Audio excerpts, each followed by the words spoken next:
మరిన్ని వార్తలు సంక్షిప్తంగా చూద్దాం. మధురనగర్ పోలీస్ స్టేషన్లో పాముల సంచారం కలకలం రేపుతోంది. ఫిర్యాదుదారులు వేచి ఉన్న ప్రాంతంలోకి 3 నాగుపాము పిల్లలు రావడంతో ఫ్రెండ్స్ ఆఫ్ స్నేక్ సొసైటీకి సమాచారం అందించారు. 3 విషసర్పాలను సురక్షితంగా పట్టుకుని అటవీ ప్రాంతంలో విడిచిపెట్టేందుకు తీసుకెళ్లారు.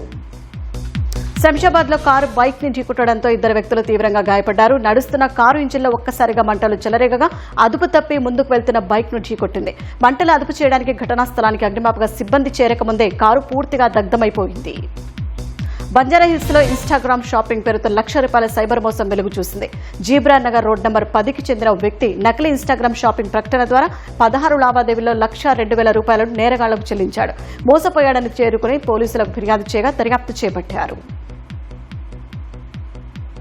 శంషాబాద్ మండలం బద్దూగూడ రెవెన్యూ పరిధిలో బుల్లెట్ ట్రైన్ భూములు కోల్పోతున్న రైతులు రోడ్డెక్కారు. పరిహారం పునరావాసం కల్పించకుండా భూములు తీసుకోవద్దని రైతులు డిమాండ్ చేశారు. అందరికీ ఆమోదయోగ్యమైన ప్యాకేజీ ప్రకటించిన తర్వాతే భూసేకరణ చేపట్టాలని వారు కోరారు. రాజేంద్రనగర్లో బీజేపీ పార్టీ ఆధ్వర్యంలో ఏర్పాటు చేసిన ఎస్ఐఆర్ హెల్ప్ డెస్క్ కు విశేష స్పందన లభిస్తోంది.